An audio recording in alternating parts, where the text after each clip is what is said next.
சுழி போட்டு செயலதுவும் தொடங்கு. பிள்ளையார் சுழி போட்டு செயலதுவும் தொடங்கு. அதன் துணையாலே சுகம் கூடும் தொடர்ந்து. அதன் துணையாலே சுகம் கூடும் தொடர்ந்து.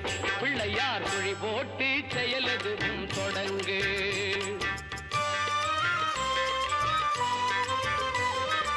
அழியாத பெருஞ்செல்வம் அவனே, இல்லையானந்த கூத்தனின் மகனே, இல்லையானந்த கூத்தனின் மகனே. பிள்ளையார் சுழி போட்டு செயலதுவும் தொடங்கு.